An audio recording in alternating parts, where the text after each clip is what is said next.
Hello, hello. Welcome to Sumrata Bena Kids. I am Sumrata, English assistant, James High School, Appalachia.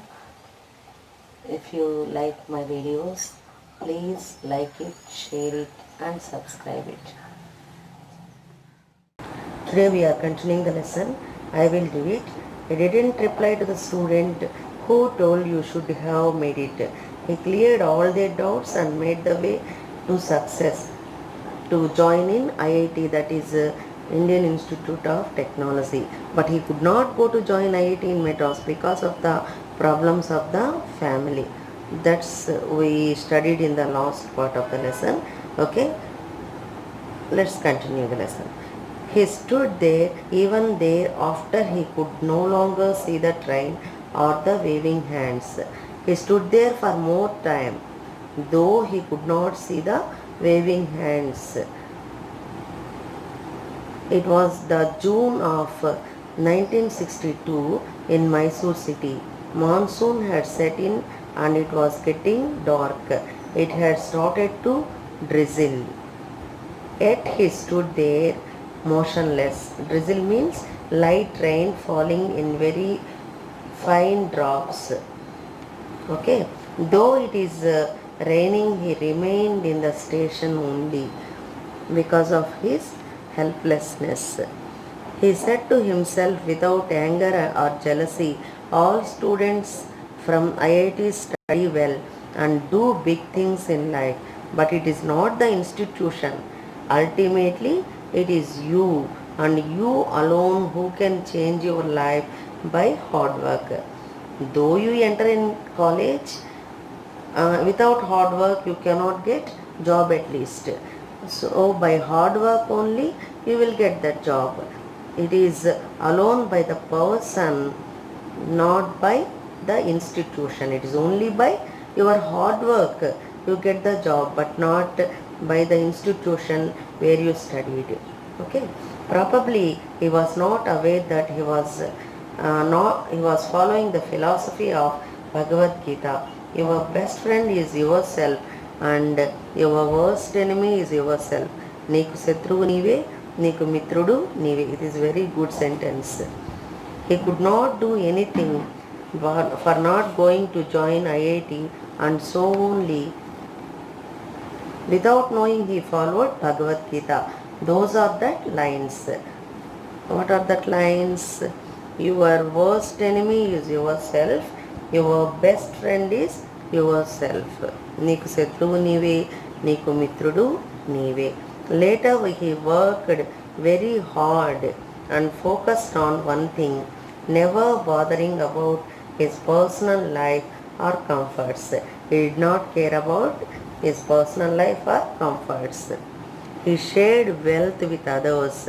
He never used the help of any caste, community or political connections to go up in life. For development of his life, he didn't take any help from any community or any caste or any political connection. He did not care for his personal comforts also. A son of school teacher showed other Indians it was possible to earn wealth legally and ethically. He built a team of people who were equally good. He built a group of people who are equally good, that is equally intelligent. He became a pioneer of India's software industry and started the information technology wave. Today, he has become an icon of simplicity, uncompromising quality and fairness apart from being a philanthropist. Okay. Uncompromised means he did not compromise for anything.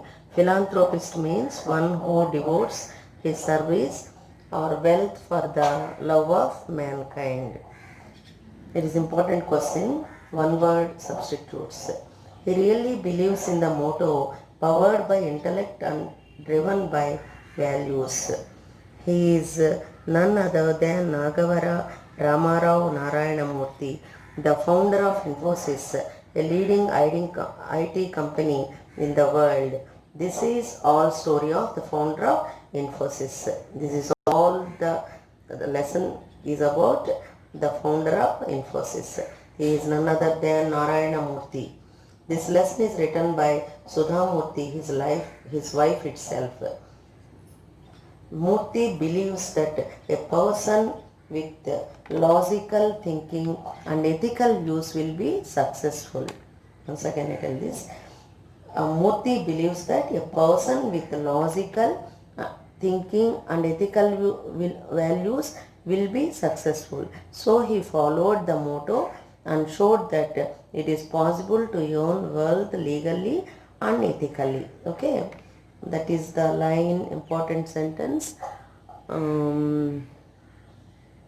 Powered by intellect and driven by values. Okay, that means Murthy believes that a person with logical thinking and ethical values will be successful. So he followed the motto and showed that it is possible to earn wealth legally and ethically. That is important. Okay, today it is enough.